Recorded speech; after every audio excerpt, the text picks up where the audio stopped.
அருட்பெருஞ்சோதி அருட்பெருஞ்சோதி தனிப்பெரும் கருணை அருட்பெருஞ்சோதி.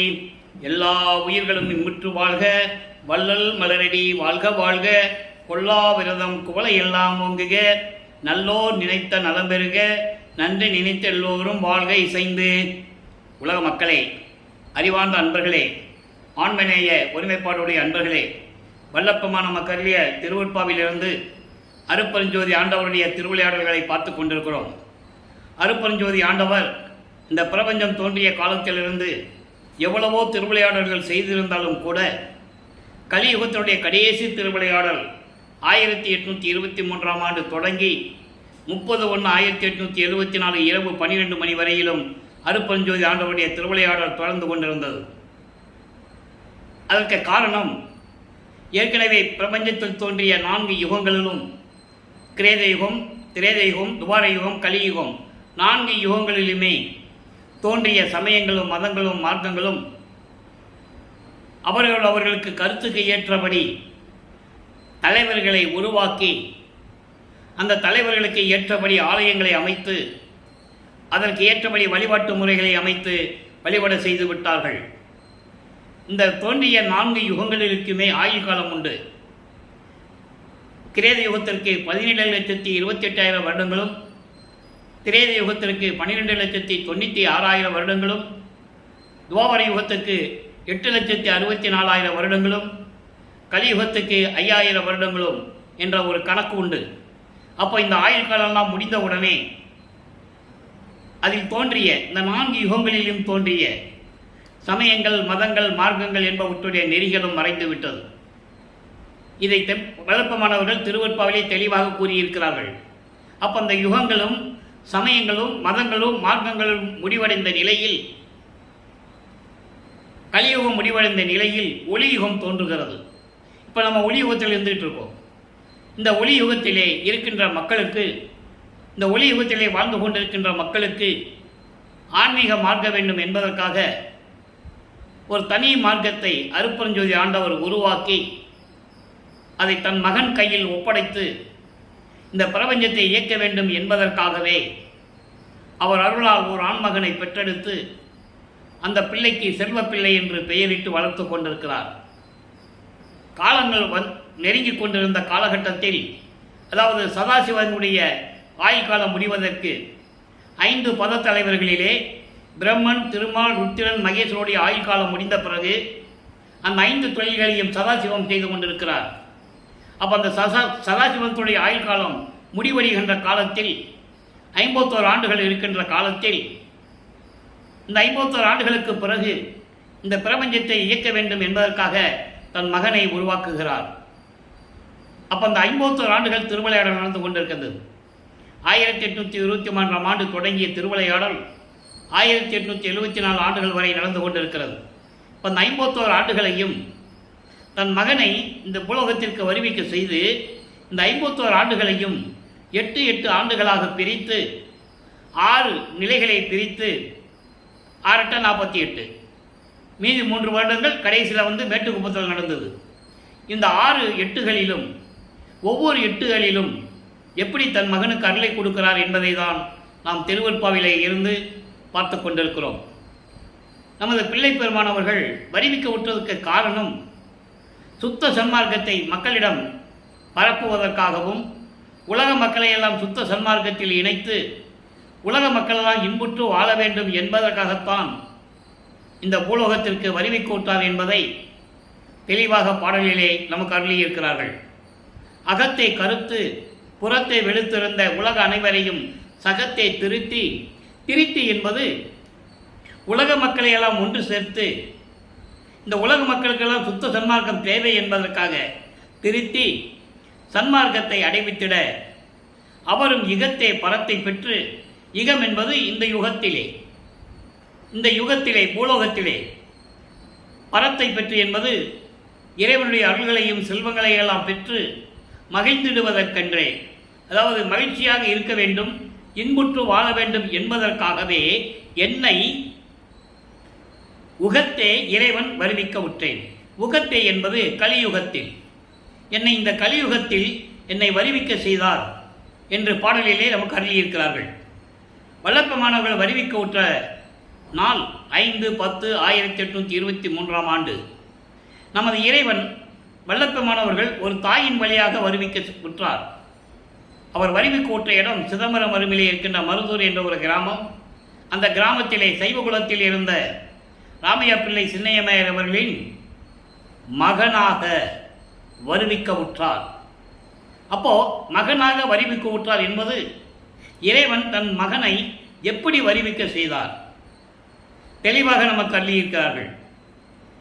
தனது மகனை, அந்த அணுவை ராமையா பிள்ளையுடைய விந்து பையிலே கொண்டு போய் வைக்கிறார் அருட்பெருஞ்சோதி ஆண்டவர். இது ஏற்கனவே எல்லா ஏடுகளிலும் உண்டு, திருவருட்பாலை பாடல்களிலும் உண்டு. இதை உலக மக்களிடம் யாரும் சொல்லவில்லை. தன் மகனை உலகிலிருந்து கொண்டு வர வேண்டும் என்பதற்காக ஒரு பெற்றோர்களிடமிருந்து ஒரு ஆணுக்கும் ஒரு பெண்ணுக்கும் அந்த குழந்தை பிறந்து வர வேண்டும். காரணம், இறைவன் நினைத்தால் எப்படி வேணாலும் குழந்தையை உருவாக்கி கொடுத்திருக்கலாம். தன் அருளால், வாக்கால், செய்கையினால் எப்படி வேணால் கொண்டு வந்து கொடுத்திருக்கலாம். அதை வல்லப்பெருமானை திருவருட்பாவிலே கூறியிருக்கிறார்கள். ஒரு குழந்தையை ஆண்டவன் வரவழைக்க நினைத்தால் எப்படி வேணாலும் வரவழைத்திருக்கலாம். ஆனால் நான் இந்த உலகியலுக்காக ஒரு தாயின் வயிற்றிலிருந்து வருவிக்க விட்டேன் என்று கூறுகிறார். அப்போ ஒரு தாயின் கருவறையிலே வந்து அமர்ந்து கொண்ட நேரத்தில் பிண்ட வடிவத்தில், பௌதீக வடிவத்தில் இருக்கும்போது அந்த தாயின் கருவறை எப்படி இருந்தது? இருட்டாக இருந்தது என்று கூறுகிறார். அப்போ அந்த கருவறையிலே இருக்கும்போது அருட்பெருஞ்சாண்டவர் தன் மகனுக்கு ஒளி காட்டுகிறார். இது திருவிளையாடல். அதன் பிறகு பசி என்று கூறும்போது தன் மகனுக்கு அருளமுதம் ஊட்டுகிறார் கருவறையிலே. அது பாடல்களில் இருக்கின்ற விளக்கத்தை எல்லாம் பார்த்து விட்டோம். அதன் பிறகு இந்த உடம்பு புழுக்கமாக இருக்கிறதை காற்று வரலையே, காற்று இல்லாத அறையிலே அடைத்து விட்டாயே என்று கூறுவார் பாடலிலே. உடனே தன் மகனுக்கு அமுத காற்று வீசுகிறார். இப்படியெல்லாம் 10 மாதங்கள் ஒரு தாயின் கருவறையிலே இருந்து கொண்டிருக்கும் போது எப்படியெல்லாம் துன்பப்பட்டார்.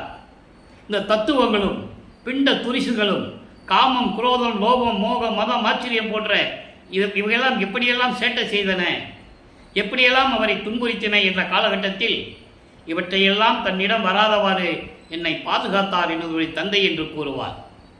இதெல்லாம் பாடல்களில் இருந்த விளக்கத்தை எல்லாம் பார்த்து விட்டோம். இது ஒரு தாயின் கருவறையிலே இருக்கும்போது நடந்து கொண்டிருக்கிறது.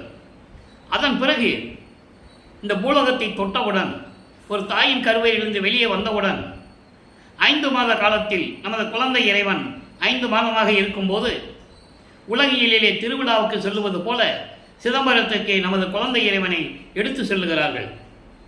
அங்கே தன் மகனுக்கு எல்லாருமே நடராஜனை கும்பிட்டுக்கிட்டு இருக்காங்க, அது வேற விஷயம். அருட்பெருஞ்சாண்டவர் தன் மகனுக்கு வெட்ட வெளியாக காட்டுகிறார். அதுதான் சிதம்பர ரகசியம், அதுதான் சிவ ரகசியம். அதை பாடலிலே கூறியிருப்பார். தில்லை தலைக்கடையை திரை தூக்க தரிசித்த போது வேய்வகை மேல் காட்டாதே எந்தனக்கை வெளியாய் காட்டிய மெய்வுறவா மெய்ப்பொருளை என்று கூறுவார். என்னை சிதம்பரத்துக்கு அழைத்து சென்றார்கள். அப்போ அந்த குழந்தை பருவத்திலே நான் இறைவனை பார்த்து கொண்டிருந்த போது என் எதிரே தோன்றி எனக்கு சிவரகசியத்தை காட்டியவர், வெளியாகி காட்டியவர் மெய்வுறவாம், உண்மையான தந்தை, மெய்ப்பொருளை என்று கூறுவார். மெய்ப்பொருள் என்பது இயற்கை உண்மையின் விளக்கக் கடவுள் அருட்பெருஞ்சோதி ஆண்டவர். இதை 6ஆம் திருமுறையிலே கூறுவார் மெஞ்ஞானத்தை பெற்ற பிறகு. அப்போ இந்த நிலைகள் எல்லாம் நடந்து கொண்டிருந்த காலகட்டங்களில் அவங்க மருதுரை விட்டு கிளம்பி வெளியே வந்துடுறாங்க. ராமையா பிள்ளை இறந்தவுடனே சின்னம்மையார் அவர்கள் குழந்தைகளை கூட்டிக்கிட்டு பொன்னேரிக்கு செல்கிறார்கள். அவர் அந்த இடம் வந்து அந்த அம்மா பிறந்த இடம். அங்கே போகிறாங்க. சில காரணங்களினால் அங்கே இருக்க முடியாமல் சென்னையில் வந்து குடியேறுகிறார்கள். அங்கே வள்ளலார் நகரிலே, இப்போ வள்ளலார் என்று அழைக்கப்படுகிறது, இந்த வள்ளலார் நகரிலே இருக்கின்ற ஏழுகணர் பகுதியில் உள்ள வீராசாமி முதலியார் தெருவில் இருக்கிறார்கள். இப்போ நமது பிள்ளை பெருமானவர்கள் வருவிக்க உற்று அந்த 1ஆம் ஆண்டிலிருந்து 8 ஆண்டுகளுக்குள் என்ன நடந்தது? முதல் 8இல் என்ன நடந்தது? முதல் 8இலே நமது குழந்தை இறைவன் பிள்ளை பெருமானவர்கள் வளர்ந்து வந்த காலகட்டங்களில் ஒரு பள்ளிக்கூடத்தில் கொண்டு சேர்க்குறாங்க. படிக்க முடியல அவரால். எனவே அவர் பள்ளிக்கூடத்தை விட்டு வெளியேறுகிறார். இதனால் வீட்டில் குழப்பம் ஏற்படுகிறது. இந்த பையன் பள்ளிக்கூடத்துக்கு போக மாட்டேன்றானே, வருத்தப்படுறாங்க. இருக்கிறது உண்மைதானே. உலகியல்ல ஒரு குழந்தைய போய் பள்ளிக்கூடத்தில் சேர்க்கும்போது நான் படிக்க மாட்டேன்னு சொல்லிட்டு வந்துட்டா வீட்டில் இருக்கிறவங்களுக்கு எப்படி இருக்கும்? அந்த நிலையில் அவர்கள் குழந்தையை கண்டிக்கிறார்கள். அப்போது இவர் மனம் ஒரு நிலையில் இல்லாமல் ஒரு தனிமையான ஒரு இடத்தை தேடுகிறார். அந்த இடம்தான் சென்னையிலே கந்தகோட்டம் என்ற ஒரு இடம். அங்கே ஒரு முருகன் கோயில் இருக்கிறது. அந்த கந்தகோட்டத்திலே போய் இருக்கிறது. வீட்டை விட்டு கிளம்பி போயிடுறது. இரவு எல்லாரும் தூங்கின பிறகு தான் வீட்டுக்கு வர்றது. அப்படின்னா ஒரு வீட்டில் எப்படி தான் சகித்து கொண்டு இருப்பாங்க இல்லையா? சகிக்க மாட்டாங்க, திட்டுவாங்க. அந்த திட்டுகளையும் ஏளன பேச்சுகளையும் தாங்கி கொண்டிருக்கிறார். அப்போ அவருக்கு யாருன்னே தெரியாது. அவருக்கு 8 ஆண்டுகள் வரைக்கும் அவருக்கு யாருன்னே அவருக்கே தெரியாது. அந்த காலகட்டங்களில் 9வது ஆண்டு தொடக்கத்தில், அதாவது 2வது 8 என்பது 9வது ஆண்டிலிருந்து 16 ஆண்டுகளுக்குள் என்ன நடந்தது என்பதை இப்போ நம்ம பார்த்துக்கிட்டு இருக்கோம். 9வது ஆண்டில் இறைவன் தன் மகன் முன் தோன்றி, மகனே, நீ என்னால் வருவிக்க உற்றவன், இந்த பூலோகத்திற்கு என்னால் வருவிக்க உற்றவன், காரண காரியங்கள் எல்லாம் பின்னாலே உனக்கு அறிவிக்கப்படும். இப்போ ஞானத்தை மட்டும் பெற்றுக்கொள், முன்பருவம் பின்பருவம் காட்டி உனக்கு அருள் செய்வேன் என்று கூறி மறைந்து விடுகிறார். இவருக்கு இறைவனால் வருவிக்க உற்ற மகன் என்று மட்டும்தான் தெரியும். சிவபெருமான் தான் கடவுளும் தெரியும். ஏன்னா சைவ குலத்தில் பிறந்ததனால் அந்த குடும்பமே சிவனை வழிபட்டு கொண்டிருக்கின்றவர்கள். அவன் சைவ சமயத்தின் தலைவன். சிவபெருமான் சமய சமயத்தின் தலைவன். சைவ சமயத்தின் அடையாளம் திருநூறு பூசிக்கொள்வது, உத்தராட்சமலை போட்டுகிறது, நமச்சிவாயா சிவாய நமா, ஓம் சிவாயா சிவசிவா இப்படி சொல்லி வழிபடுவது. அந்த நிலையில் வல்லப்பெருமான் அவர்கள் இருந்து கொண்டிருக்கிறார்கள். 9வது ஆண்டிலே ஞானத்தை பெற்ற பிறகு அவருக்கு பாடல்கள் பாடக்கூடிய ஞானம் பிறக்கிறது. அப்போதான் உருவாகிறது முதல் திருமுறை, 1ஆம் திருமுறை. அங்கே திருவருள் முறையீடிலே 232 பாடலுடைய விளக்கங்களை நாம் பார்த்து விட்டோம். மொத்தம் முதல் திருமுறை 8 பதிகங்கள், 700க்கு மேற்பட்ட பாடல்கள். முதலிலே நாம் திருவருள் முறையீடிலிருந்து பார்த்து கொண்டிருக்கிறோம். அதன் பிறகு இருக்கிறது திருவடி புகழ்ச்சி இருக்கிறது, நெஞ்சறிவுறுத்தல் இருக்கிறது, விண்ணப்ப கலிவெண்பா இருக்கிறது, மகாதேவ மாலை இருக்கிறது, இங்கித மாலை இருக்கிறது. இப்போ நம்ம திருவருள் முறையீடிலே 232 பாடல்களிலும் சிவபெருமானை பற்றி எப்படி பாடுகிறார். இப்போ அவர் 9வது ஆண்டிலிருந்து 12 ஆண்டுகளுக்குள்ளே இருக்கிறார். நல்லா கவனிச்சிக்கணும். அப்போல்லாம் அவர் திருவொற்றியூருக்கு போகலை.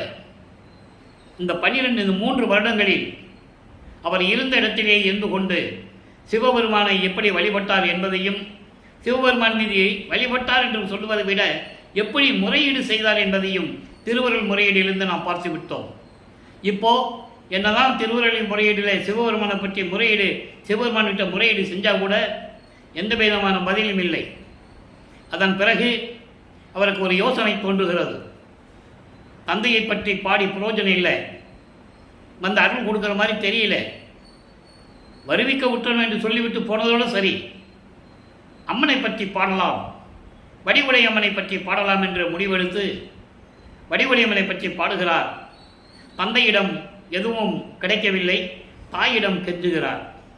நல்லா புரிஞ்சுக்கணும். உலகையில் தானே நடக்குது. அப்பா கிட்ட எதுவும் சாதிக்க முடியலன்னா அம்மா வச்சு சாதிச்சுக்குவாங்க பிள்ளைங்க. அப்போ வடிவுடை மாணிக்க மாலை உருவாகிறது. வடிவுடை மாணிக்க 100 பாடல்களை கொண்டது.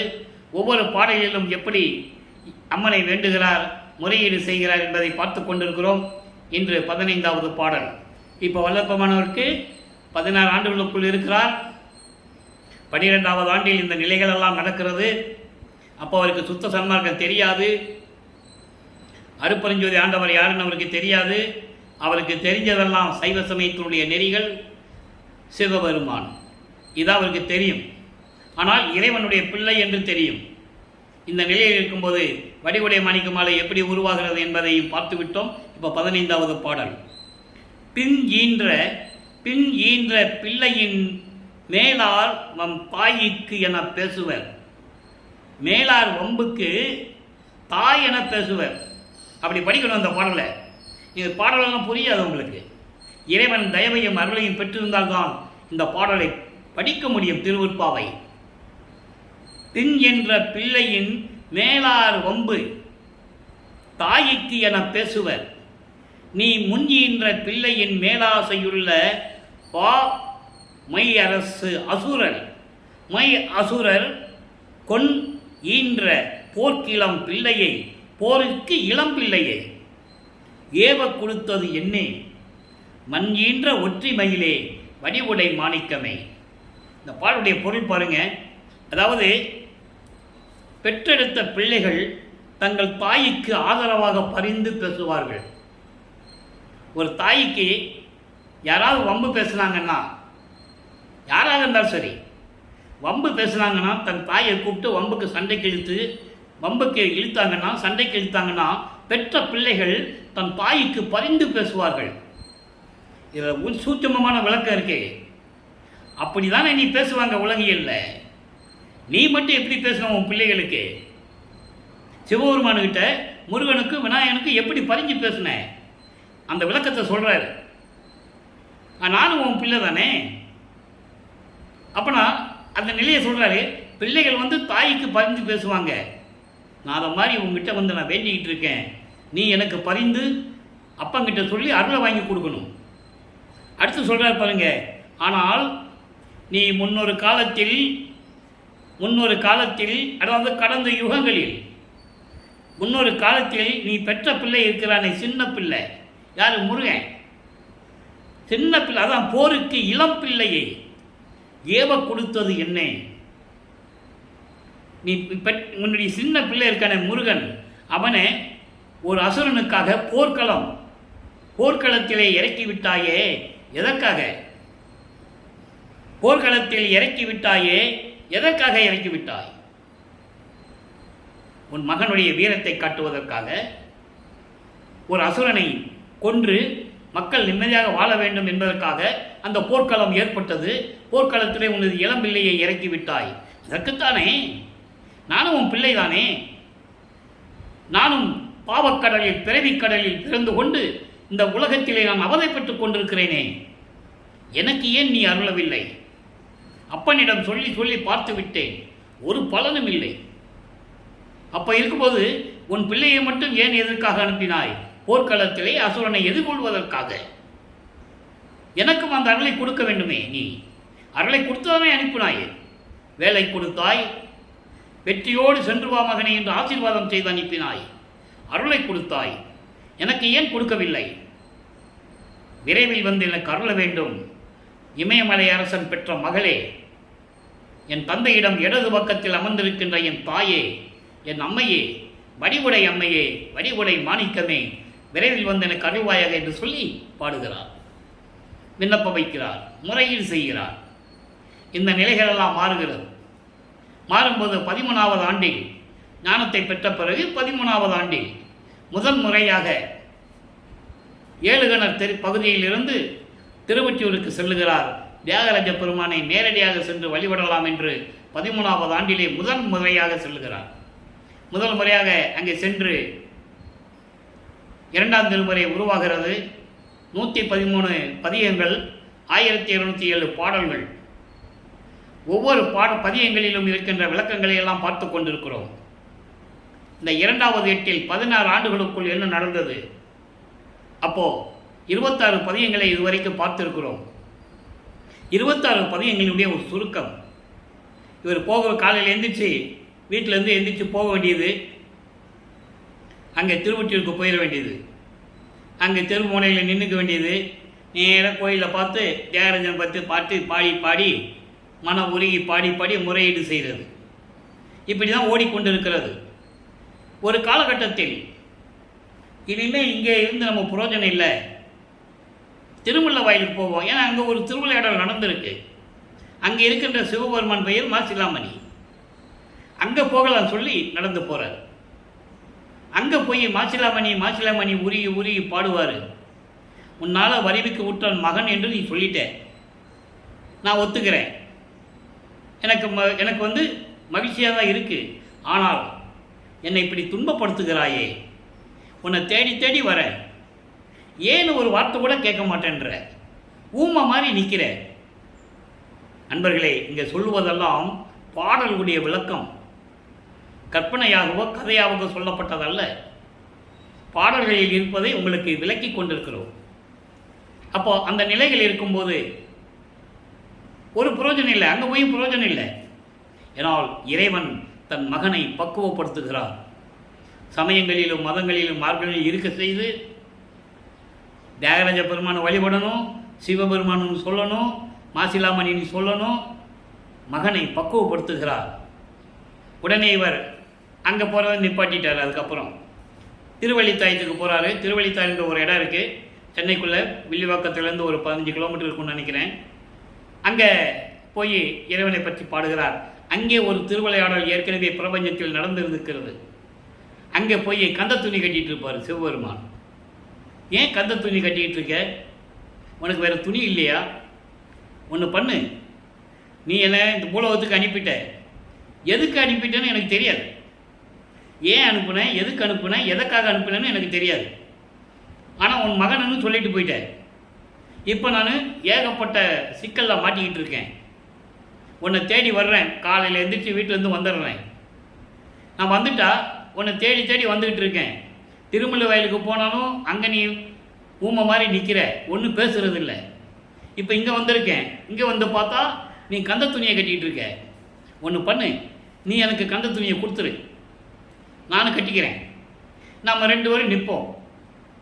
வர்றவங்க போகிறவங்களாம் சொல்லட்டும், பாவம் அப்பம் பிள்ளைகளும் துணி இல்லாமல் கந்த துணி கட்டிகிட்டு இருக்கிறாங்க, பெத்த பிள்ளைய தெருவில் விட்டுட்டான்னு சொல்லுவாங்க. நீ பெருமையாக நினச்சிட்டு இருக்க, பெத்த பிள்ளைய தெருவில் விட்டுட்டான்னு சொல்ல போகிறாங்க. அந்த இழி சொல்லுக்கும் பழி சொல்லுக்கும் ஆளாகாமல் விரைவில் வந்து எனக்கு அருள வேண்டும். நான் பயப்படுறேன், உனக்கு அந்த பழி வந்துருமே, என் அப்பனுக்கு அந்த பழி வரக்கூடாதே அப்படி நினச்சி நான் பயப்படுறேன், வேதனைப்படுறேன், மனம் வருத்தப்படுறேன். சீக்கிரம் வந்து எனக்கு அருளை கொடுத்துருன்னு சொல்லி முறையீடு செய்கிறார். இந்த விளக்கத்தையெல்லாம் நாம் பார்த்து விட்டோம். அதன் பிறகு திருவள்ளித்தாயத்துக்கு போகிறத நிப்பாட்டிட்டார். ஏன் போகணும்? நடந்து போய் காலு தான் வலிக்குது. அப்போ அவர் எங்கே போனாலும் நடந்து தான் போகணும். அப்போ அவருக்கு பறக்கும் சக்தி இல்லை, அண்டங்களை விட்டு அண்டங்களை போகிற சக்தி கிடையாது. நினைச்ச இடத்துல இருப்பார், எத்தனை ரூபத்தில் வேணாலும் இருப்பார். அந்த சக்தியெல்லாம் எப்போ வாங்கினாரு, எப்படி வாங்கினாருன்னு நம்ம பார்க்க போகிறோம். அப்போ இந்த நிலையில் இருக்கும்போது எழுத்தறியும் பெருமான் மாலை உருவாகிறது. வடிவுடை மாணிக்கவலையை சொல்லியாச்சு. முதல் திருமுறையில் இறைவனை பற்றி திருவருள் முறையீடில் சொல்லியாச்சு. இப்போது எழுத்தறியும் பெருமான் மாலையில் சொல்கிறாரு, சிவபெருமானை பற்றி எப்படி சொல்லுகிறார், நல்லா கவனிங்க. எழுத்தறியும் பெருமான் மாலை 15வது பாடல், 1ஆம் திருமுறையில் 15வது பாடல், 2ஆம் திருமுறையில் 15வது பாடல், சுத்த சமாக்கத்தை பெற்ற பிறகு 6ஆம் திருமுறையிலே நடராஜபதி வேலையிலே 15வது பாடல், சர்க்குரிமணி மாலையிலே 15வது பாடல், அனுபவ மாலையிலே 15வது பாடல். ஒவ்வொரு பாடலுக்கும் ஒரு லிங்க் இருக்குது. எப்படி முன்னேற்றம் தெரியும் உங்களுக்கே தெரியும். அப்போ பாருங்க, பன்னரும் இப்பார் நடையில் சிவபெருமானை பற்றி சொல்கிறார். எழுத்தறியும் பெருமான் மாலை என்பது, எழுத்தறியும் என்பது எல்லா உயிரினங்களுடைய பற்றி, அதாவது உலகியல்ல சொல்லுவாங்க, உன் தலையெழுத்து யாருக்கு தெரியும்னு சொல்லுவாங்கல்ல. அப்போ தலையெழுத்தை அறிந்தவன் யார்? சிவபெருமான். எழுத்தறியும் பெருமான் சொல்கிறாரு. இப்போ பாருங்க, பன்னரும் இப்பார் நடையில் பாடு உழன்ற பாதகனே, துன்னியனின் பொன்னடியை சூழாதேன் ஆயிடினும் புன்னிகரேன் குற்றம் பொறுக்க பொறுப்பு உனக்கே, பொறுப்பு உனக்கே என் அருமை தாய் நீ, என் அருமை தாய் நீ, எழுத்தறியும் பெருமானே. ஏன் தாயின்னு சொல்கிறாரு? அவர்தான் தன்னுடைய அருளால் பெற்றெடுத்தவர். அப்போ தாயும் தந்தையும் அவன்தான். நீயே என் தந்தை அருளுடையாய், என்னை நேர்ந்து பெற்ற தாயே என்று கூறுவார். ஒரு பாடலிலே சொல்லுவார், நீயே என் தந்தை அருளுடையாய், என்னை நேர்ந்து பெற்ற தாயே என்று கூறுவார். 6ஆம் திருமுறையிலே சொல்லுவார், அருப்பறிஞ்சோதி அகவலிலே, ஆன்ற சன்மார்க்கம் அணிவர என்னைத்தான் இன்று அமுதளித்த இனிய நற்றாயே, நல்ல தாயே என்று கூறுவார். அப்போ தாயும் தந்தையுமாக விளங்கி கொண்டிருப்பவன் முதல்ல சிவபெருமான் என்று சொல்லுவார். சுத்த சன்மார்க்கத்தை பெற்ற பிறகு அருப்பஞ்சீவி ஆண்டவன் சொல்லுவார். ஏன் இந்த நிலை ஏற்பட்டதென்றால், தன் மகனை அங்கே சமயங்களிலும் மதங்களிலும் மார்பில் ஈடுபட செய்து அருள் பக்குவத்திற்காக தன் மகனை பக்குவப்படுத்திக் கொண்டிருக்கிறார்.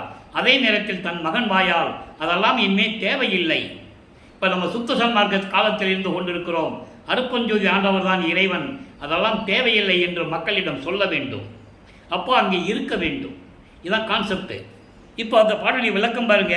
அதாவது பல ஆண்டுகளாக, அதாவது உன்னால் வருவிக்க உற்று, உன்னால் ஒரு தாயின் வழியாக இந்த பூலோகத்தில் வருவிக்க உற்று பல ஆண்டுகளாக. இப்போ வல்லப்பமன் சொல்லும்போது 16 ஆண்டுகளுக்குள் இருந்து கொண்டிருக்கிறார். அதான் பன்னரும் என்று சொல்லுகிறார். பல ஆண்டுகளாக நான் துன்பப்பட்டு கொண்டிருக்கிறேன். இந்த பாவி உன்னால் வருவிக்க உற்று இந்த பூலோகத்திலே துன்பங்களை அனுபவித்துக் கொண்டிருக்கிறேன்.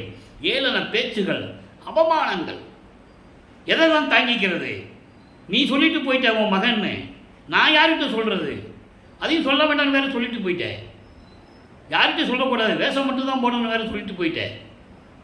இப்போ நான் என்ன பண்ணுறது, நீயே சொல்லு அப்படின்னு சொல்லிட்டு சொல்கிறாரு. துன்னியனின் பொன்னடியை சூழாதேன் ஆயிடினும், அதாவது உன்னுடைய அருளுடைய பொன்னான திருவடிகளை நினைத்து நான் வணங்காவிட்டாலும் கூட உன் மகன் அல்லவா சொல்லிட்டு, புன்னிகரேன் குற்றம் பொறுக்க பொறுப்பு உனக்கே. புல்லுக்கு சமமானவன் நான்.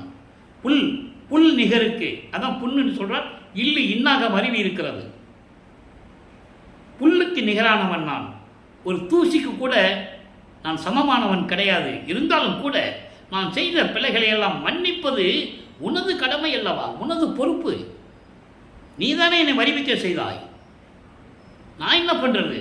என்ன எதுக்கு வந்தேன்னு கூட எனக்கு தெரியாது. இன்னும் விரைவில் வந்து எனக்கு அருள்வாயாக.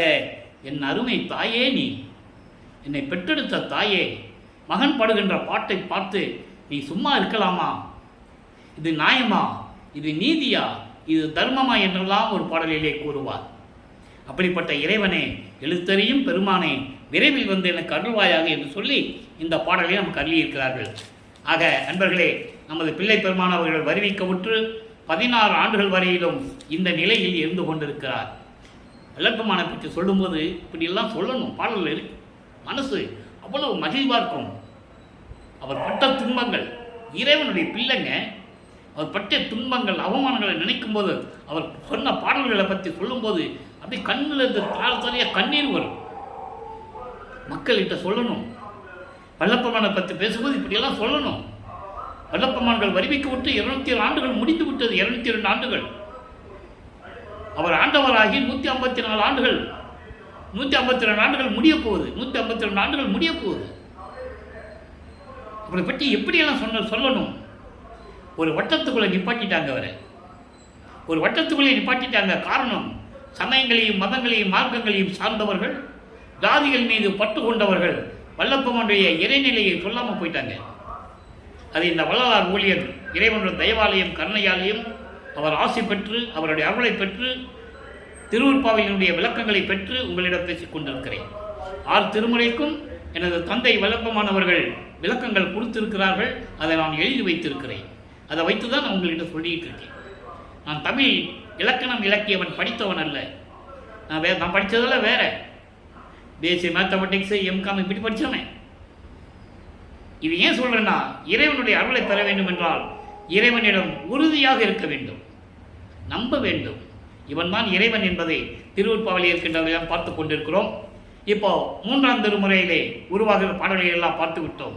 3ஆம் திருமுறை என்பது நமது இறைவன் 3ஆம் வீட்டிலே இருந்து கொண்டிருக்கிறார். 3/24 17வது ஆண்டிலிருந்து 18 ஆண்டு வரைக்கும் ஒரு பிரயோஜனம் இல்லை. சும்மா வீணா ஆண்டுகள் கடந்து போயிடுச்சு. இப்போ 17வது ஆண்டிலிருந்து நான் ஏற்கனவே கூறியது போல வல்லப்பெருமானுக்கு வயது இல்லை. வல்லப்பெருமானுக்கு 17 வயசு இருக்கும்போது 18 வயசு இருக்கும்போதெல்லாம் சொல்லக்கூடாது. வருவிக்கவுற்ற ஆண்டிலிருந்து 17வது ஆண்டிலிருந்து 24 ஆண்டுகளுக்குள் என்ன நடந்தது? அதை 3ஆம் திருமுறை உருவானது. 3ஆம் திருமுறையிலே 19 பதியங்கள், 235 பாடல்கள், எல்லா விளக்கங்களையும் பார்த்து விட்டோம். அதனுடைய சுருக்கம். அந்த சுருக்கத்தை சொன்னாதானா அடுத்து போகிறதுக்கு மக்களுக்கு புரியும். இப்போ நிலைகள் மாறுகிறது. இப்போ திருவொற்றியூருக்கு போவார், தெருவில் நின்றுக்குவார். அங்கே கோயிலை பார்த்துக்கிட்டே இருப்பார், உள்ள மனசுக்குள்ளே சொல்லிக்கிட்டே இருப்பார், என்ன அப்பனோ நீ மகனை தெருவில் விட்டு நிற்க வச்சு வேடிக்கை பார்த்துட்டு இருக்க. இப்போ காட்சி கொடுப்பார், அவர் மகனுக்கு காட்சி கொடுப்பாரு. இவர் உடனே காட்சி கொடுத்துட்டாரே, வந்துடுவார், அருளை கொடுத்துருவார், சந்தோஷத்தில் மனம் மயங்கி இருக்கும்போது மறைஞ்சிடுவார். இப்படியே நிலைகள் தொடர்கிறது. அப்போது இவர் மனசு ரொம்ப புண்படுதுன்னா ரொம்ப கவலைப்படுறாரு. எப்போ தான் நமக்கு இந்த நிலை வரும்? அவன் பிள்ளைன்னு சொல்லிவிட்டு அவராட்டு போயிட்டார், நம்ம படுற அவமானம் நம்ம பட்டுக்கிட்டு இருக்கோம். எப்போ தான் இந்த நிலை மாறும் என்ற நிலையில் நாரையும் கிளிகளையும் தூது அனுப்புகிறார். நாரையும் கிளியும் நாட்டூரும் தூது என்ற பதிகத்திலே 10 பாடல்களுடைய விளக்கங்களை பார்த்து விட்டோம். தன் மனதில் இருக்கின்ற ஏக்கத்தை, அந்த கவலையை, அந்த துன்பத்தை சொல்லி அனுப்புவார். ஒன்றும் பதில் வராது. அதன் பிறகு எப்படியெல்லாம் அவர் துன்பப்பட்டார் என்பதை ஒரு குறைத்தி பண்ணிட போய் ஜோதிடம் குறி கேட்கிறது. ஜோதிடம் நாடல் என்ற பதிகத்திலே ஒரு ஜோசியர்கிட்ட போய் ஜோசியம் பார்க்கிறது. உலகியலில் எப்படி இருக்குமோ அதே மாதிரி நடந்து கொண்டு இருக்கிறது. அதன் பிறகு 19வது பதிகத்திலே இவரை பார்த்து சிவபெருமான் எப்படி தெருவழியாக ஓடுகிறார் என்பதையும் பார்த்து விட்டோம். ஏன் ஓடினாரு? இவங்கிட்ட சிக்கக்கூடாதுன்னா. இப்போ இவங்கிட்ட சிக்கினா நம்ம மாட்டிக்குவோம். இன்னும் ஆண்டுகள் இருக்கிறது. 51 ஆண்டுகளில் 24 ஆண்டு தான் முடிய போகுது. இன்னும் 27 வருஷம் இருக்கு. அப்போது இவர் தெருவழியாக எப்படி ஓடினார், இவர் எப்படி பின்னால் ஓடினார் என்பதையெல்லாம் பாடல்களிலே பார்த்து விட்டோம். எப்படி தெரியுமா? இவர் தெருவில் அந்த தெருவில் தான் நிற்பார். அவர் இப்போ காட்சி கொடுத்து நேரம் நடந்து வந்துட்டு இருக்காரு. இவருக்கு ஒரே சந்தோஷம். இது வரைக்கும் காட்சி கொடுத்து மறைஞ்சு போனவர் தானே, பக்கத்தில் வந்துட்டார். இவர் அப்படியே மதிமயங்கி பயங்கர ஆனந்தத்தில் இருக்கிறார். அப்போ பக்கத்தில் கன்னத்தை கிள்ளிட்டு நான் வரேன் அப்படின்னு சொல்லிட்டு யூட்டன் எடுத்து திரும்பி போயிடுறார். திரும்பி பார்க்காமல் ஓடுகிறார். நானும் ஓடினாலும் அவர் ஓட்டத்தை பிடிக்க ஒண்ணாதே. 10 பாடல்கள். நெஞ்சு சிலிக்கும், உடம்பு அப்படியே சிலித்து போகும், கண்ணில் தண்ணி வரும். அப்படிப்பட்ட பாடல்கள். சிவபெருமானை மகனை பார்த்து ஓடுகிறார் என்பதை உலக மக்களிடம் யார் சொன்னது? வளர்ப்பவானை பார்த்து சிவபெருமான் தெருவழியாக ஓடுகிறார் என்பதை யார் சொன்னது? நினைச்சு பாருங்க. அவர் சொல்றாரு, என்னை பார்த்து சிவபெருமான் ஓடுறாரு, நானும் பின்னால் ஓடுனேன். அவர் ஓட்டத்தை பிடிக்க முடியலையே. ஏன்னா அப்போ அவருக்கு ஏற்கனவே கூறியது போல பறக்கும் சக்தி இல்லை, மறைகின்ற சக்தி இல்லை, எதுவுமே கிடையாது. அப்போ எப்படி போனாலும் அவர் நடந்து தான் போகணும். அப்போது சிவபெருமான் ஓடுறது மக்களுக்கு தெரியாது, ஆனால் இவர் தெருவழியாக ஓடுறது பார்ப்பாங்கல்ல. அப்போ மக்கள்லாம் அவர்கிட்ட கேட்குறாங்க. இந்த நிலையை அவர் பாடலை எப்படி சொல்லியிருப்பார் தெரியுமா? தன்னை ஒரு பெண்ணாக உருவகப்படுத்தி, காதலியாக தன்னை உருவகப்படுத்தி, இறைவனை காதலனாக உருவகப்படுத்தி, ஒரு காதலின் மேல் எவ்வளவு காதல் கொண்டுள்ளார் என்பதை சொல்லுவது போல் அந்த பாடலில் இருக்கும். அற்புதமாக இருக்கும். உலகியலிலே ஒரு பெண் ஒரு ஆணை காதலித்தால் அந்த பெண் அவனிடம் எப்படியெல்லாம் காதல் கொண்டிருப்பார். அந்த காதலன் இவளை இன்பப்படுத்தாவிட்டால், சந்தோஷத்தை கொடுக்காவிட்டால் அவள் எப்படி வருந்துவாள் என்பதை யதார்த்தமாக உண்மையாக அந்த பாடலிலே கூறியிருப்பார். அப்போ இவர் தெருவிலே ஓடுவார்ல, அப்போ மக்கள் பார்ப்பாங்கல்ல, நிற்க வச்சு கேட்பாங்க. அன்பர்களே, நான் ஏற்கனவே கூறியது போல இங்கே கூறப்படுகின்ற கருத்துக்கள் அத்தனையுமே திருவெண்பாவில் பாடல்களில் இருக்கின்ற விளக்கங்கள். அவனை ஏன்பா ஓடுற அப்படின்னு கேட்டால், நான் இறைவன் மீது காதல் கொண்டுள்ளேன், இறைவன் பிள்ளைன்னு சொல்ல முடியாது, சொல்லக்கூடாது, சத்தியம் வாங்கியிருக்காரு, நீ யார்ட்டையும் சொல்லக்கூடாது, வேஷம் மட்டும்தான் போடணும்னு. இல்லை, சிவபெருமன் வந்தார், அப்படியே ஓடினாரு, நான் பின்னாலே ஓடினேன், போடா பைத்தியக்காரா அப்படி சொல்லுவாங்களாம், பாட்டில் இருக்கு. போடா பைத்தியக்காரா, அவன் கழுத்தில் பாம்பு வச்சுக்கிட்டு தலையில் கங்கையை வச்சுக்கிட்டு சிவபெருமான் இருக்காரு, நீ போய் பார்த்துருவியா அவரை, நீ அவரை போய் கட்டி பிடிச்சிருவியா, அவர்கிட்ட அருள் வாங்கிடுவியா அப்படின்லாம் சொல்லுவாங்களாம். அப்போ இவர் என்ன சொல்லுவாராம், என்ன இருந்தாலும் சரி, அவன் தெருவாய் பிச்சை எடுத்திருந்தாலும் சரி, உடுக்க துணி இல்லாமல் கந்த துணியை கட்டியிருந்தாலும் சரி, கழுத்தில் பாம்பு வச்சுக்கிட்டு இருந்தாலும் சரி, நாம் இறைவன் மீது உள்ள காதலை என்னால் கனவில் கூட விட முடியாதுன்னு சொல்லுவார். கனவில் கூட விட முடியாதுன்னு சொல்லுவார். இப்படிப்பட்ட பாடல்களை எல்லாம் பார்த்து விட்டோம். இப்போ 4ஆம் திருமுறையிலே 4வது எட்டில் அடி எடுத்து வைக்கிறார். 4:32 அதனுடைய சுருக்கம். 4ஆம் திருமுறையிலே மொத்தம் 12 பதியங்கள். 8 பதியங்கள் தான் நமக்கு தேவை. 4 பதியங்கள் சமய புலவர்களை பற்றி பாடியது என்பதையெல்லாம் விளக்கத்தில் கூறிவிட்டேன். இந்த 8 பாடல்களிலும் 197 பாடல்கள் இந்த 8 பதிகங்களிலே. எல்லா விளக்கங்களையும் பார்த்து விட்டோம். ஆனந்த மாலை, அருட்பிரகாச மாலை, ஆனந்த மாலை, சவுந்தர மாலை, அபராத மன்னிப்பு மாலை, அதிசய மாலை, இப்படி பாடல்களை எல்லாம் பார்த்து விட்டோம். இனி 2 பதியங்கள் நிலுவையில் இருக்கிறது. பிரசாத மாலையும் பத்தி மாலையும் அது பின்னாலே நம்ம சொல்லுவோம். இப்போ இந்த நிலையில் இருக்கும்போது வல்லப்பெருமானவர்கள் 25வது ஆண்டிலிருந்து 32 ஆண்டுகளுக்குள் அந்த 8 ஆண்டுகளுக்குள் என்ன நடந்தது என்பதை தான் நாம் ஏற்கனவே பார்த்து விட்டோம். 27வது ஆண்டு தொடக்கத்தில் தனக்கோடி அம்மையாருக்கு, அதாவது தனமாள் என்று சொல்லுவார்கள், தனமாள் அம்மையாருக்கு தாலி கட்டி மோட்ச வீட்டை காட்டி மனைவியாக ஏற்றுக்கொண்டு இல்லற வாழ்க்கை நடத்தவில்லை, மனைவி அந்தஸ்தை கொடுக்கிறார். இவர் தாலி கட்டினாதான் அந்த அம்மாவுக்கு விமோசனம் கிடைக்கும். இது ஏற்கனவே பாடல்களில் இருப்பதை நான் ஏற்கனவே விளக்கமாக கூறிவிட்டேன். ஒரு மாது பெற்ற மகன் பொருட்டாக உவந்து முன்னம் ஒரு மாமனாகி வழக்குரைத்தாய், என் வழக்கு உரைத்ததற்கு இருநிலத்து போல் வேடங்கட்டி இருத்திக்கொளோ, திருமால் வணங்கும் பதத்துவா யான் உன் சிறுவன் என்றே. அந்த பாடலிலே எல்லா விளக்கங்களையும் நான் ஏற்கனவே கொடுத்திருக்கிறேன். இந்த நிலைகளெல்லாம் மாறும்போது இப்போ சமயங்களையும் மதங்களையும் மார்க்கங்களுடைய நெறிகளை விட வேண்டும். இப்போ சுத்த சன்மார்க்கத்தை வாங்கணும் தெரியும் அவருக்கு. இப்போ அருட்பெருஞ்சோதி ஆண்டவர் தான் தெரியும் அவருக்கு. அப்போ இதெல்லாம் விட வேண்டும். அதை விடுவதற்கு முன்னால் தனக்கோடி அம்மாளுக்கு, அதாவது தனமாளுக்கு தாலி கட்ட வேண்டும். தாலி கட்டியாச்சு, உலக வாழ்க்கையை துறந்தாச்சு, வெள்ளாடை போட்டாச்சு, முக்காடு போட்டாச்சு, சமயங்களையும் மதங்களையும் மார்க்கங்களையும் விட்டாச்சு, சைவ சமயத்தின் அடையாளமாகிய திருநீர் பூசுவதை விட்டாச்சு, உத்தராட்சி கொண்டு கழட்டி போட்டாச்சு வெளியே. அப்படி இருந்தால் தான் சுத்த சன்மார்க்கத்தை வாங்க முடியும். முக்கிய தடைகள் என்று சொல்லுகிறார். சுத்த சன்மார்க்கத்தின் முக்கிய தடைகள் இந்த சமயங்களும் மதங்களும் மார்க்கங்களும், அவற்றில் கூறப்பட்ட சங்கற்ப விகற்பங்களும், எந்த அடையாளமும் இருக்கக்கூடாது. அப்போது அந்த நிலையில் இருந்து கொண்டு இப்போ என்ன பண்ணுறாரு, இனிமேல் எங்கேயும் போகக்கூடாதுன்னு சொல்லி கதவை சாத்திடுறாரு. அவன் வரட்டும், இறைவன் வரட்டும்னு சொல்லி, அப்பா வரட்டும்னு சொல்லி இருக்கிற இடத்துல கதவை சாத்தி தாப்பா போட்டுருக்காரு. அப்போது இறைவனுக்கு தெரிஞ்சிருச்சு, மகனுடைய கோபம் அவருக்கு புரிஞ்சிருச்சு. மகனுடைய கோபம் நியாயமானது, தர்மமானது. 32 ஆண்டுகள் அவனை துன்புறுத்தி விட்டோம், இனிமேல் அதெல்லாம் செய்யக்கூடாதுன்னு சொல்லி எப்படி விண்ணுலகத்தில் வந்து பூலோகத்திற்கு தெருவழியாக நடந்து வந்தார், கால் வலிக்க என் தந்தை நடந்து வந்தார் என்று கூறுவார். அற்புதமாக இருக்கும் 100 பாடல்கள் அருட்பிரகாச மாலையிலே. ஒவ்வொரு பாடலிலும் கதவை திறந்து எப்படி அருளை கொடுத்தார் என்றெல்லாம் கூறுவார். ஒரு காலை உள்ளே வச்சு ஒரு காலை வெளியே வச்சு தான் கொடுப்பார். வீட்டுக்குள்ளே வந்தால் இவர் பூட்டிடுவார். பிறகு அப்பா வந்து வெளியே போக முடியாது. இன்னும் 19 ஆண்டுகள் பாக்கி இருக்கு. நல்லா புரிஞ்சுக்கணும் நீங்கள். அப்போ அந்த அருளை எல்லாம் எப்படி கொடுத்தார் என்பதை பார்த்து விட்டோம். ஏம சித்தியை பெற்றுவிட்டார், தத்துவ சித்தியை பெற்றுவிட்டார், எல்லா அருளையும் பெற்றுவிட்டார். 32வது ஆண்டில் எல்லா அருளையும் பெற்றுவிட்டு சமயங்களையும் மதங்களையும் மார்க்கங்களையும் துறந்து சுத்த சன்மார்க்கத்தை வாங்குவதற்காக தயார் நிலையில் இருந்து கொண்டிருக்கிறார். அப்போ வல்லப்பெருமானவர்கள் வருவிக்க உற்று 8வது ஆண்டில் இருந்து கொண்டிருக்கிறார். 40 33வது ஆண்டில் சுத்த சன்மார்க்கத்தை பெறுவதற்காக தத்துவங்களை கடந்து, அண்டங்களை கடந்து, எல்லாவற்றையும் கடந்து சுத்த சிவஞான வழிக்கு சென்று கொண்டிருக்கிறார். அங்கே முதன் முறையாக இவர் பறந்து சென்று கொண்டிருக்கிறார். சத்திய ஞான சபைக்கு போய் கொண்டிருக்கிறார். அங்கே சத்திய ஞான சபை இருக்கிறது. பாடலிலே கூறியதையெல்லாம் விளக்கத்தையெல்லாம் நான் கூறிவிட்டேன்.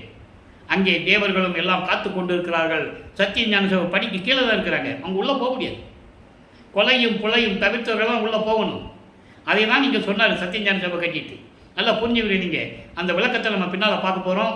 இந்த நிலையில் இருக்கும்போது எல்லா அருளையும் பெற்றுக்கொண்டு நேராக கருங்குழியிலே வந்து உறைவிடமாக கொண்டிருக்கிறார். இப்போ வல்லப்பெருமான் அவர்கள் 6வது எட்டில் இருந்து கொண்டிருக்கிறார். 6×8 = 41வது ஆண்டிலிருந்து 48 ஆண்டுகளுக்குள் என்ன நடந்தது என்பதை இப்போ நம்ம பார்த்துட்டு இருக்கோம், லைவாக பார்த்துட்டு இருக்கோம். அப்போ இந்த நிலையில் இருக்கும்போது அங்கே கருங்குழியிலே 9 வருடங்களிலே என்ன நடந்தது என்பதையெல்லாம் பாடல்களின் மூலமாக நம் ஏற்கனவே பதிவுகளிலே பார்த்து விட்டோம். அங்கே தந்தையும் மகனும் எப்படி உரையாடினார்கள், நீ வருங்காலத்தில் என்னென்னலாம் இங்கே பூலோகத்தில் நடக்கணும், எப்படி அதை நிரூபிக்கணும், உருவாக்கணும், இப்படியெல்லாம் நிலைகளிலே அவர்கள் பேசி தந்தையும் மகனும் உரையாடியபடி அங்கே இருக்கின்ற இடத்திற்கு கருங்குழியிலே இருக்கின்ற அவர் இருந்த இடத்திலே அந்த பெயர் வர வேண்டும் என்பதற்காக தண்ணீரால் விளக்கெரித்த இல்லம் என்ற ஒரு பெயரை ஏற்படுத்திவிட்டு அங்கிருந்து கருங்குழியிலிருந்து விடைபெறுகிறார். இப்போ தர்மசாலையிலே, அதாவது ஏற்கனவே பார்வதி ஒரு மக்களிடம் பேசியபடி அவர்கள் கொடுத்த நிலத்திலே ஒரே நாளில் தர்மசாலையை நிறுவி 23/5/1867 தர்மசாலையை நிறுவி அன்றே அணை அடுப்பை மூட்டி அன்றே உணவு சாப்பாடு சமைத்து அன்றே பசியோடு வருகின்றவர்களுக்கு பசி ஆற்றிக் கொண்டிருக்கிறார் நமது இறைவன் வல்லப்பமானவர்கள். அப்போ இந்த நிலையில் அவர் தர்மசாலையில் இருந்து கொண்டிருக்கிறார். எல்லா அருளையும் பெற்றுவிட்டார். 3 தான் பாக்கி. அருட்பெருஞ்சோதியை வாங்கணும், திருவருள் செங்கோலச்சியை வாங்கணும், அப்பா மகனோட கலந்துக்கணும். அவர் தான் வரணும், இவர் போகக்கூடாது. கான்செப்டை தான் பிரிந்த சக்தியை மீண்டும் இணைகிறார். பிரிந்த சக்தியோடு மீண்டும் இணைகிறார் அருட்பெருஞ்சாண்டவர். அதான் கான்செப்ட். 51 வருஷம் தன்னிடம் இருந்த பிரிந்த சக்தியுடன் அந்த மகனுடன் அந்த சக்தியை தான் மகனாக உருவாக்கி கொண்டு வர்றாரு. 51 ஆண்டுகள் கழித்து திரும்பி இணைந்து கொள்ளுகிறார். இதை மக்களிடம் சொல்லணும். யாரும் சொல்லலை. போனாரும் ரூம்பை பூட்டிக்கிட்டாரு, போயிட்டாரு, அவ்வளோதான் சொன்னாங்க. அதானே சொன்னாங்க, அதானே உண்மை. அப்படியா சொல்கிறது? அப்படி சொல்லக்கூடாது. சிவபெருமானை மட்டும் சிவபெருமானும் பார்வதியும் பிரிஞ்சிட்டாங்க, அப்புறம் ஆட்கொள்வதற்காக இவர் போய் பார்வதியை ஆட்கொண்டார்கள் சொன்னாங்கல்ல. அது சமயங்களிலும் மதங்களிலும் மார்க்கங்களில் உள்ள நூல்களெல்லாம் எல்லா நூல்களிலையும் உண்டு. திருவருட்பாவில் கூறப்பட்ட உண்மையை மக்களிடம் ஏன் சொல்லலை? பிரிந்த சக்தியோடு 2 கலந்து கொண்டால் அருட்பெருஞ்சோதி ஆண்டவர். மகனும் தானும் அருட்பெருஞ்சோதி ஆண்டவர் ஆகிவிட்டார்கள். இதானே சொல்லணும். கதவை பூட்டிட்டாரு, மறைஞ்சிட்டாரு, இங்கே போயிட்டாரு, அங்கே போயிட்டாரு, ஏகப்பட்டவர் பொய்களை சொல்லி அவரை ஒரு வட்டத்துக்குள்ளே நிப்பாட்டிட்டாங்க வல்லற்பமான. நல்லா கவனிங்க. இப்போ 6ஆம் திருமுறையிலே இப்போ என்ன சொல்கிறாரு? எங்கே உட்காந்துக்கிட்டு? தர்மசாலையில் உட்காந்துக்கிட்டு. தர்மசாலையில் இருக்கும்போது 1869 நீதிமன்றத்திலே திருவருட்பாவை மறுப்பா என்று அறிவிக்க வேண்டும் என்ற வழக்கை எதிர்த்து வாதாடி நீதிபதியிடம் தன்னுடைய எப்படி சொல்லுவாங்க காட்சி கொடுக்கிறார் நீதிபதிக்கு. நீதிபதி எந்திரிச்சு நிற்கிறார். இறைவனை காட்சி கொடுத்துட்டா எந்த நீதிபதி உட்காருவார்? அப்போ விசாரணையின் போது உண்மை என்று அறிந்து திருவருட்பாவை மறுப்பா என்று அறிவிக்க முடியாது. திருவருட்பா மக்களுக்கு ஏற்றது, உலக மக்களுக்கு ஏற்றது, சமரசமான முறையில் இருந்து கொண்டிருக்கிறது. இது இறைவனால் இயற்றப்பட்ட நூல் என்ற தீர்ப்பை நீதிபதி வழங்குகிறார்கள். அதை பெற்றுக்கொண்டு இங்கே வருகிறார். தர்மசாலையில் இருக்கும்போது உத்தர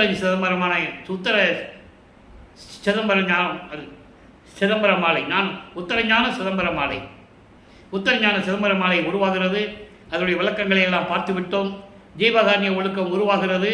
ஜீவகாரண்ய ஒழுக்கத்தை எப்படியெல்லாம் விரிவாக வல்லப்பமானவர்கள் எடுத்துரைத்தார்கள் என்பதை நாம் பின்னால் பார்க்க போகிறோம். அதாவது தர்மசாலையிலிருந்து இங்கிருந்து மேட்டுக்குப்பத்துக்கு போகும்போது ஜீவகாரண்ய ஒழுக்கம் உங்களுக்கு கிடைக்கும். நீங்கள் அப்போ பார்த்துக்கலாம். இப்போ நடராஜபதி மாலையிலே 6ஆம் திருமுறையிலே நடராஜபதி மாலையிலே எப்படி இறைவனுடைய நிலையையும், சர்க்குரிமணி மாலையிலே எப்படி கூறுகிறார், தான் பெற்ற அனுபவங்களை அனுபவ மாலையிலே எப்படி கூறுகிறார் என்பதை பார்க்க போகிறோம். இப்போ வல்லப்பமானவர்கள் 48வது ஆண்டில் இருந்து கொண்டிருக்கிறார். இன்னும் 3 வருஷம் பாக்கி இருக்கு. அந்த 3 வருஷம் எங்கே? மேட்டுக்குப்பம் சித்தி வளாகம்.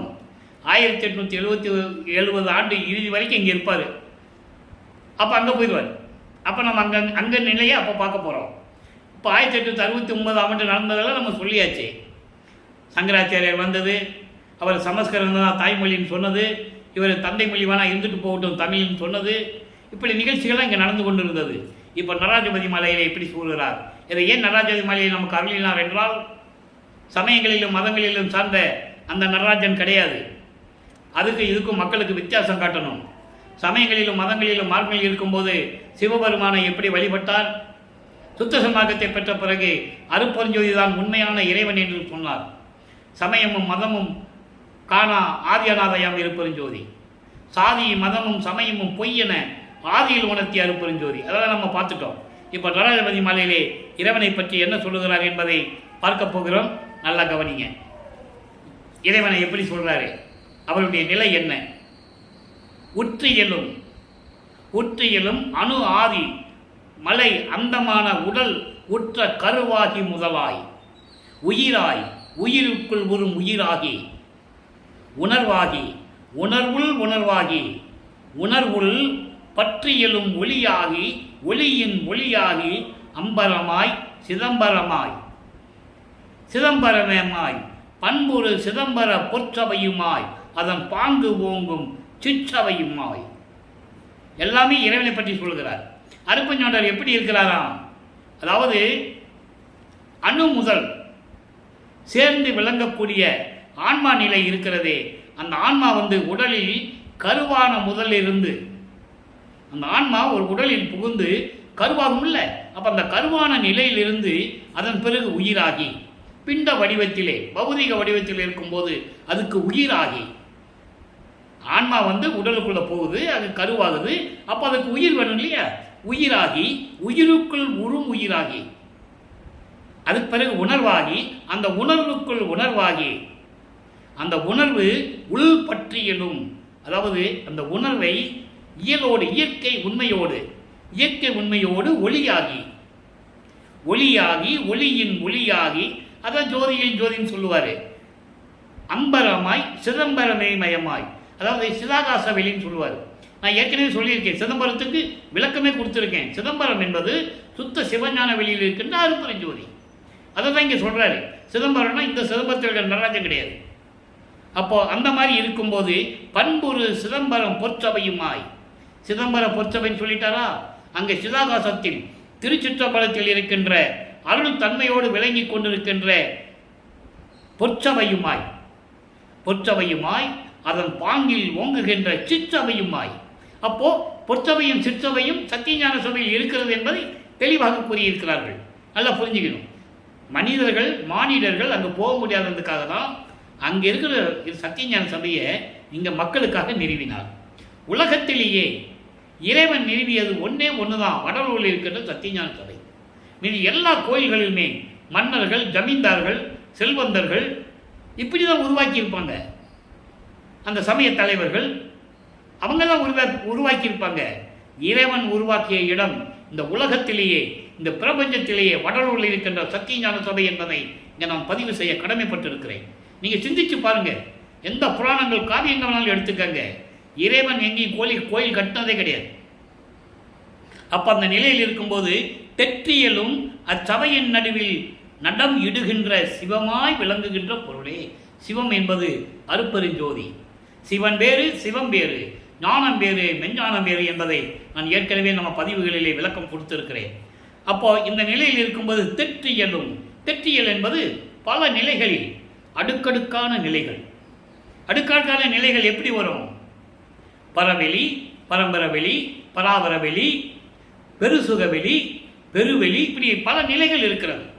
இப்படி பல நிலைகளிலேயும் கடந்து அந்த சத்தியஞான சபையிலே நடுவிலே இருந்து கொண்டு திருவிளையாடல் செய்து கொண்டிருக்கின்ற சிவமாய் விளங்கி கொண்டிருக்கின்ற அருப்பெருஞ்சோதியாய் விளங்கி கொண்டிருக்கின்ற அருப்பெருஞ்சோதி ஆண்டவரே, அதன் விளங்கும் பொருளை என்று கூறுகிறார். பொருள் என்பது ஒரே இறைவன், அருப்பெருஞ்சோதி. அப்படிப்பட்ட இறைவனே இப்போ இறைவனை பற்றி எல்லாம் சொல்லிட்டாரா? இப்போ சொல்றார் பாருங்க, தன்னை பற்றி சொல்லுகிறார். மற்றையலும் ஆகி என்னை வாழ்வித்த மெஞ்ஞான வாழ்வே. மற்றும் பல வடிவங்களாகி பல பரிமாணங்களாகி, அதான் மற்ற இயலும் என்று சொல்லுகிறார். பல பரிமாணங்களாகி என்னை வாழ்வித்த மெஞ்ஞான கடவுளே சொல்லிட்டாரா? அதுக்காக சொல்றார் பாருங்க, என்னை தேற்றி அருள் செய்த குருவே.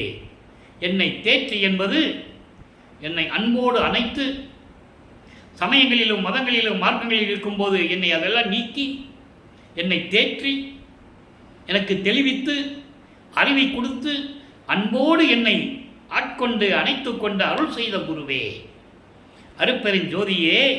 அடுத்து சொல்றார் பாருங்க, மற்றையலும் என்னை வாழ்த்த வந்த தெய்வம்னு சொல்லிட்டாரு, என் வாழ்வின் வரமேன்னு சொல்லிட்டாரு. மணிமன்றில் நடுகின்ற ஒரு தெய்வமே, திருச்சிற்றம்பலத்திலே சத்தியஞான சபையினுடைய நடுவிலே அருணடனம் செய்து கொண்டு திருவிளையாடல் செய்து கொண்டிருக்கின்ற இறைவனே, எல்லாம் வல்ல நடராஜ பதியே. நல்லா புரிஞ்சுக்கணும். இது அருப்பெருஞ்சோதி. சிதம்பரத்தில் நடராஜன் கிடையாது. நடராஜன் சைவ சமயத்தின் தலைவன். ஆனால் இன்று வரை என்ன பேசிக் கொண்டிருக்கிறார்கள் என்றால் நடராஜனும் அருப்பெருஞ்சோதி ஒன்றுதான். ஏன்னா இவர் நடராஜனை பற்றி பாடியிருக்காரு.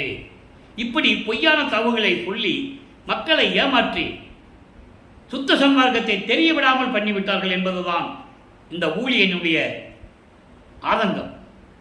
நீங்கள் அப்படி ஒன்றா இருந்தீங்கன்னா நீங்கள் சிதம்பரத்தில் போய் அருப்பெருஞ்சோதி அருப்பெருஞ்சோதி தனிப்பெருங்கன் அருப்பெருஞ்சோதி மகாமந்திரத்தை சொல்ல முடியாது, வெளியே தட்டிடுவாங்க. ஒரு தீட்சிதர் கூட வடலூருக்கு வர முடியாது, வரமாட்டாங்க. பிறகு எப்படி ஒன்றாகும்? நல்லா புரிஞ்சுக்கணும் நீங்கள். அதனால் அது இருக்குது. சமயங்களையும் மதங்களையும் மார்க்கங்களையும் சார்ந்த ஒரு தலைவன், சைவ சமயத்தின் இறைவன் கடவுள் என்று கூட நீங்கள் சொல்லிக்கலாம். வேறுபாடுகள் உண்டு, சுத்த சன்மார்க்கத்துக்கு என்று நெறிகள் உண்டு. இப்போ சத்குரு மணிமாலையில் என்ன சொல்கிறார்? இதை ஏன் இந்த பதியத்தில் நமக்கு அருளினார் என்றால் மக்களுக்கு தெரியப்படுத்த வேண்டும். காலங்காலமாக இதையே சொல்லிக் கொண்டிருக்கிறார்கள், மக்களுக்கு தெரியப்படுத்த வேண்டும் என்பதற்காகத்தான் 6ஆம் திருமுறையிலே இந்த பதியங்களை நமக்கு உருவாக்கி இருக்கிறார்கள். அடுத்து சத்குரு மணிமாலையில் என்ன சொல்கிறார் பாருங்க. அஞ்சலை நீ ஒரு சிறிதும் என் மகனே. எவ்வளவு அற்புதமாக சொல்கிறார். மகனே, நீ கொஞ்சம் கூட பயப்படாத. அஞ்சலை நீ ஒரு சிறிதும் என் மகனே, என் மகன் அல்லவாடி. மகனே, நீ கொஞ்சம் கூட பயப்படாதே. அருட்பெருஞ்சோதியை அளித்தனம் உனக்கே. அருட்பெருஞ்சோதியை உனக்கு கொடுக்க போகிறேன், உனக்கு தான் கொடுக்க போகிறேன். எங்கே வச்சு கொடுக்க போகிறேன்? மேட்டுக்குப்பத்தில் வச்சு. அதை ஒரு பாட்டில் சொல்லுவார். அந்த பாட்டுடைய விளக்கத்தில் உங்களுக்கு கொடுத்துட்டேன். மகனே, நம்ம 2 பேரும் ஒரே இடத்துல இருக்கணும், நீ ஒரு இடத்த தேர்வு செய்யுன்னு சொல்லுவார். யார்? அருட்பெருஞ்சோதி மகன்கிட்ட சொல்லுவார். ஒத்த இடத்த நீ தேர்வு செய்யுன்னு சொல்லுவார். இவர் சொல்லுவார், நீ வந்து பாரு, நீ வா, ஒத்த இடத்தை நீ காட்டு அப்படின்னு சொல்லுவார். அப்போ அப்பனும் பிள்ளையும் சேர்ந்து அங்கே போவாங்க, மேட்டுக்குப்பத்துக்கு போவாங்க. அந்த நிலையை நம்ம அப்போ பார்க்க போகிறோம். ஏற்கனவே பாடலுடைய விளக்கத்தை நான் சொல்லியிருக்கேன். அப்போது அந்த நிலையில் இருக்கும்போது உனக்கு தான் அருட்பெருஞ்சோதி நான் கொடுக்க போகிறேன், நீ கவலைப்படாத. துஞ்சிய மாந்தரை எழுப்புக நலமே. துஞ்சிய மாந்தர், இறந்து போனவர்களை நீ நலமுடன் எழுப்புவாயாக. ஏன் எழுப்ப சொன்னாரே? அகவல்ல சொல்லுவார், செத்தவரை எழுப்பணும், இறந்தவர்கள் எழுப்பணும், அப்படிலாம் பாடல்கள் இருக்குது.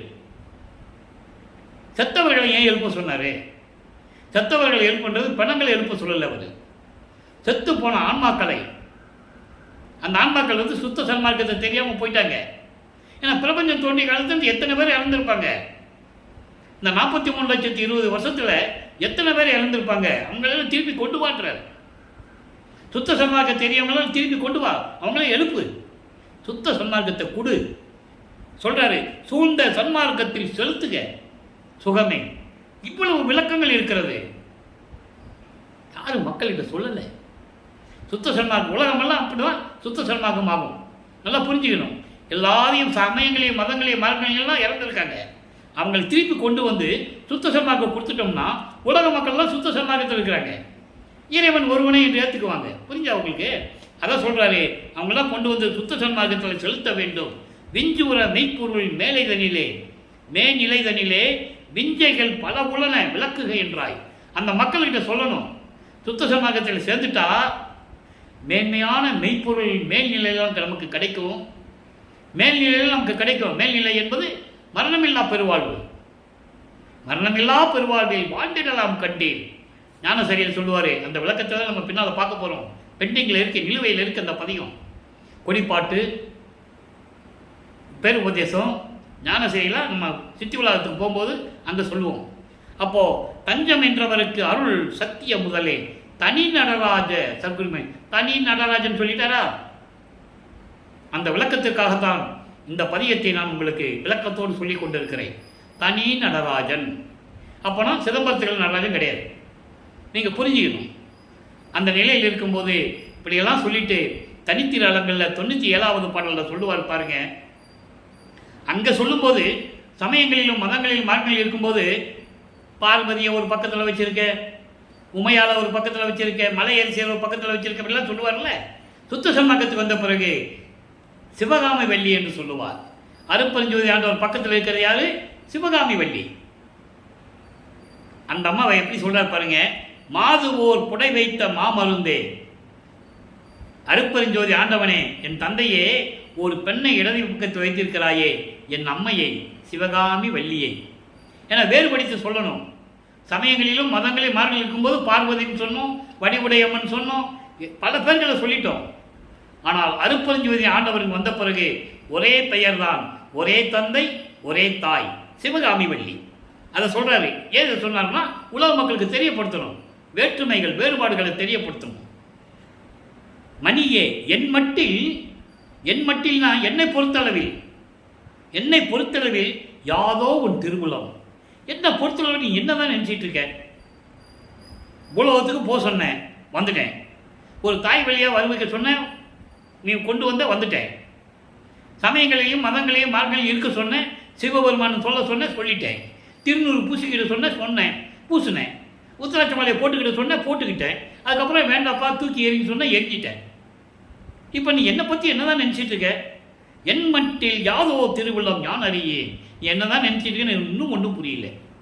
எல்லாருலேயும் கொடுக்குறேன், என் மகன் வேற சொல்கிறேன். எப்படி சொல்லி நினச்சிக்கிறது நான்? இதுக்கு நான் என்ன செய்யணும்? நீ சொல்லு முதல்ல. நீ என் கூடயே இருக்கணும், இனிமேல் எங்கேயும் போகக்கூடாது. அதுக்கு நான் என்ன செய்யணும்? போதோ கழிகின்றது, ஆண்டுகள் போய்கொண்டிருக்கிறது என் தந்தையே. எத்தனை வருஷம் போயிடுச்சு? 48 வருஷம் போயிடுச்சு. என்னை வருவிக்க செய்து 48 வருஷம் வீணா போச்சு. இனி எப்போதான் வருவேன் நீ? போதோ கழிகின்றது, பொழுது போயிட்டு இருக்கு, ஆண்டுகள் கழிந்து கொண்டிருக்கிறது. நின்றனை பொருந்துகின்ற சூது ஒரு அணவும் தெரியேன். நீ எப்போ வந்து என்கிட்ட கலந்துக்குவ? நீ நான் எப்போ ஒண்ணாம? அந்த உளவு, அந்த ரகசியம் எனக்கு தெரியலையே. அதை சொல்லும்போது தான் அவங்க அப்பா சொல்லுவார், சரிப்பானே ஒரு இடத்த பாரு, நம்ம 2 பேரும் ஒன்றாகலான்னு சொல்லுவார். என்னது? நான் போய் பார்க்கணுமா? நீ வந்து காட்டுன்னு சொல்லுவார். அந்த பாடல்கள் அம்பலவாணர் வருகையில் அந்த பாடலை நம்ம பார்த்துட்டோம், அற்புதமாக இருக்கும். அப்போ அந்த இடையும் போது அப்போ இவர் நெருங்கி கொண்டிருக்கிறார், இனிமேல் மேட்டுக்கு போகணும். இப்போ 48வது ஆண்டில் இருந்து கொண்டிருக்கிறார் வருவிக்க விட்டு. அப்போது சொல்லிட்டாரா? இப்போ மெய்யர்கள் வியப்பில் ஒரு பாடல் பாருங்கள், 72வது பாடல். அருமையான பாடல், ஒரு நிலையை சொல்லுகிறார். பிரபஞ்சத்தில் முதல்ல எங்கே இருந்தார்? எந்த யுகத்தில் எப்படி இருந்தார்? அடியனாக்கி பிள்ளையாக்கி நேயனாக்கியே, அடிகளாக்கி கொண்டாய் என்னை அவலம் நீக்கியே, படியுளோரும் வானுளோரும் இதனை நோக்கியே, பதியும் ஓரவாரான் என்பான் பரிவு தேக்கியே. பிரபஞ்சம் தோன்றி காலத்துக்கு உனக்கு அடிமையாக வச்சிருந்த, அடியனாக வைத்துக் கொண்டாய். அதை பாடலிலே சொல்லுவார். ஏனாதான் எனினும் யான் நின் அம்மையின் நின் அடியேன் என அறிந்தேன், இதய மலர்ந்தேன் என்று சொல்லுவார். இன்னொரு பாடலிலே சொல்லுவார், புதிய நல்லன் தொன்று சொட்டு உனது பூங்கடலுக்கு அன்பு பூண்டவன் என்று கூறுவார். ஆக ஒவ்வொரு யுகத்திலேயும் இருந்ததை தெளிவாக திருவருட்பாவிலே நமக்கு அருளி இருக்கிறார்கள் என்பதை நான் பதிவு செய்ய கடமைப்பட்டிருக்கிறேன். அக்க அடியனாக்கி முதல்ல என்ன அடியனாக வைத்துக் கொண்டாய், அதன் பிறகு பிள்ளையாக்கினாய். என்னை பிள்ளையாக்கி இந்த பூலோகத்திற்கு வருவிக்க செய்தாய். இங்க வருவிக்க செய்து என்னை நேயனாக்கினாய், எல்லா உயிர்களுக்கும் நண்பனாக்கினாய். அதன் பிறகு அடிகளாக்கி கொண்டாய் அவலம் நீக்கியே. அடிகள் என்ன அர்த்தம்? இன்னைக்கு சொல்றாங்களே அடிகளாருன்னு, அடிகளன் அர்த்தமே யாருக்கும் தெரியாது. அடிகளார் என்றால் இறைவனோட இணைந்தவன் தான் அடிகளார். அடிகளாக்கி கொண்டாய் என்னை அவலம் நீக்கியே. அவலம் என்பது பிறப்பு இறப்பை நீக்கி. அது ஒரு பாடலிலே சொல்லுவார், விளக்கத்தில் நம்ம பார்த்துட்டோம். 7 உலக அபத்தை விட்டு நீங்கினேன், அதான் அவலம் என்று சொல்லுகிறார். 7 பிறப்பு இறப்புகளை நீக்கி என்னை ஆக்கி கொண்டாய், அதற்கு நான் ஒவ்வொரு யுகத்திலையும் இருந்தேன் என்று சொல்லுவார். அப்படியெல்லாம் சொல்லிட்டு இந்த படியுள்ளவரும் வானுள்ளவரும் பூலகத்தில் இருக்கின்றவர்களும் வானவர்கள் எல்லாம் இதனை பார்த்து, கடவுள் கூட ஓர வஞ்சனை இருக்கிறது, எல்லாமே தன் மகனுக்கு கொடுத்து கொண்டிருக்கிறார் என்று கூறுகிறார்கள்.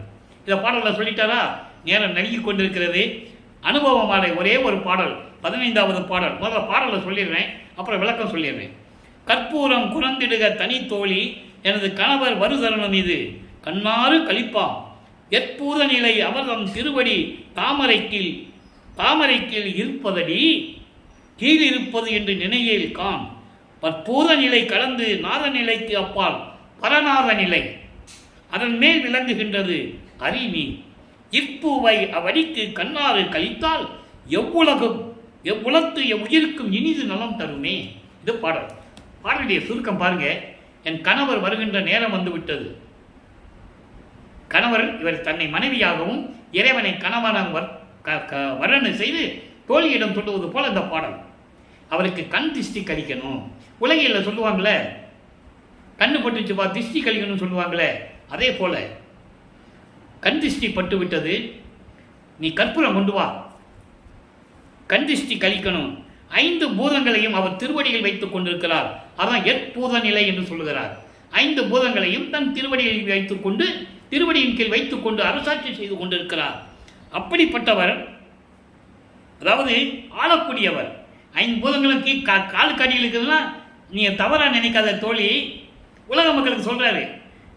கீழே காலுக்கு கீழே இருக்குதுன்னா அருளாட்சி செய்து கொண்டிருக்கிறார் என்று பொருள். அதோடு மட்டுமல்ல, பற்பூத நிலை கடந்து, இந்த 5 பூத நிலைகளையும் கடந்து, நாத நிலையை கடந்து, பரநாத நிலைக்கு மேல் இருக்கின்ற சுத்த சிவஞான விலையில் விளங்கி கொண்டிருக்கிறது என்பதை நீ தெரிந்து கொள்ள வேண்டும். அப்படிப்பட்ட கணவருக்கு கண் திருஷ்டி கழிக்க வேண்டாம், கற்பூரத்தை எடுத்து வா என்று கூறுகிறார். அதாவது தன்னுடைய காதலை மிகைப்படுத்தி கூறுகிறார். அப்போ இற்பூவை அவ்வடிக்கு கண்ணாறு கழித்தால், இற்பூவை என்பது கிளி போல பேசும் என் தோழியே, இற்பூவை என்பது கிளி. கிளி போல பேசுகின்ற என் தோழியே, இதெல்லாம் நான் ஏன் உங்ககிட்ட சொல்றேன்னா, இவ்வடிக்கு கண்ணாறு கழித்தால், இந்த திருவடியை திருஷ்டி கழித்து விட்டால் எல்லா உலகமும் எல்லா உயிர்களும் இன்புற்று வாழுமே. அப்படின்னு என்ன அர்த்தம்? இறைவன் வருகின்ற நேரம் வந்து விட்டது, எந்த தங்கும் தடையின்றி எங்கும் தங்கு தடை இல்லை என்று சொல்லுகிறார். அதை கண்ணீர் கழித்தல், அதாவது திருஷ்டி கழிக்கிற மாதிரி சொல்றாரு. அவ்வளவுதான். தங்கு தடையின்றி எனது இறைவன் வருகிறார். அப்போ தங்கு தடையின்றி வந்து இங்கே வந்து விட்டால், இங்கே தர்மசாலைக்கு வந்து விட்டால் எல்லா உலகமும் எல்லா உயிர்களும் இன்புற்று வாழுமே என்று சொல்லி இந்த பாடலை நமக்கு அருளியிருக்கிறார்கள். இப்போ வல்லப்பமானவர்கள் தர்மசாலையில் இருந்து கொண்டிருக்கிறார். அந்த நிலையை நாம் பார்த்து கொண்டிருக்கிறோம். இன்று பதிவு செய்த இறைவனுடைய திருவிளையாடலின் விளக்கம் உங்களுக்கு விளங்கி இருக்கும் என்று நான் கருதுகிறேன். எனவே அன்பர்களே, அப்படிப்பட்ட இறைவனை வணங்க வேண்டும், சுத்த சன்மார்க்கத்திலிருந்து வணங்க வேண்டும், மாமிச உணவுகளை நீக்க வேண்டும், சைவ நெறியில் இருக்க வேண்டும், எந்த உயிரையும் துன்புறுத்தக்கூடாது, இம்சை செய்யக்கூடாது. அப்படி உயிர் நேயமும் காதலித்து உயிர் இரக்கம் கொண்டு இறைவனை வணங்கி இறைவனுடைய அருளையும் செல்வங்களை எல்லாம் பெற்று இந்த வையகத்திலே நீங்கள் வாழ்வாங்க வாழ வேண்டும். நோயற்ற வாழ்வில் எல்லோரும் இன்புற்று வாழ வேண்டும் என்று இறைவனுடைய கருணையாலும் அருளாலும் உங்களை வேண்டி விடைபெறுகிறேன். இந்த வள்ளலார் ஊழியன். மீண்டும் நாளை சந்திப்போம். நன்றி, வணக்கம். அருட்பெருஞ்சோதி அருட்பெருஞ்சோதி தனிப்பெருங்கருணை அருட்பெருஞ்சோதி. நாளையும் இறைவனுடைய திருவிளையாடல் தொடரும். கண்டு மகிழ்ந்து இறைவனுடைய அருளை பெற்றுக்கொள்ளுங்கள்.